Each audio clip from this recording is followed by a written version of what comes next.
Thank you, Speaker ma'am. Thank you, Speaker. Thank you, Speaker ma'am, for giving me this opportunity to speak on the very important issue of mob lynching and mob violence which is happening in India, madam. India is a truly democratic country with secularism and tolerism as the backbone of India. Though time and again secular values have been emphasized, madam, it is very unfortunate that emotions are rising high on many issues of religionism and discrimination and personal ideologies and beliefs, madam, and people are trying to take law into their hands and impose punishments sometimes which are leading to killings, madam. India is a country of various diversities and people compete on economic issues, madam, and political clout and on showcasing their own cultural values. We are looked upon as the world's largest democracy and we are applauded for our unity in diversity, madam. But unfortunately, in the recent research by India Speed conclude that in the first 6 months of 2017, madam, 20 cow terror attacks were reported, more than 75% in 2016 figure, madam, which was the worst year for such violence since 2010, madam. This is not the first time this violence is reported, madam. They are happening for the past 10 years and is increasing rapidly, ma'am. Yes. So, and these attacks include mob lynching, murder attempts, harassment, assault, and sometimes which result in gang rape, madam. In 2 attacks, the victims were chained, stripped, and also beaten up, madam. It is very unfortunate and alarming that with the rise of such unconstitutional groups which are subject to mob lynching, we are all being blamed in the world, madam.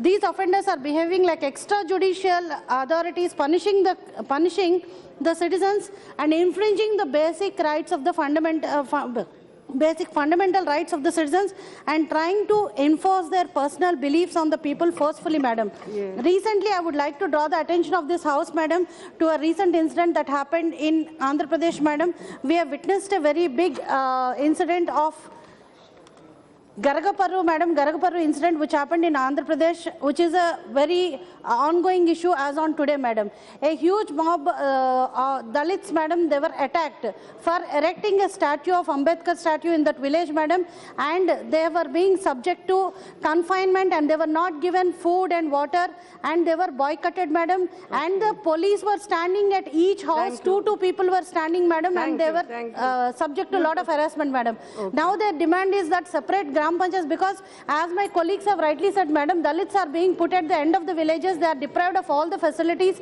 and they are not being allowed to enter the temples of worship as well as even for the basic amenities, water is also not given, madam. So they are demanding different gram panchayats for the Dalits so that they will also develop leadership qualities among themselves, improve on their infrastructure, educational facilities, and also become a leaders for the future generation and also help their people, madam.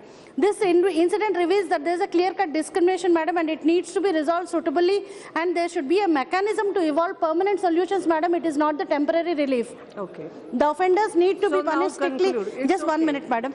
It is indeed, madam, it is a responsibility on all of us to combinedly raise to the occasion, madam. There is no blame game this side or that side.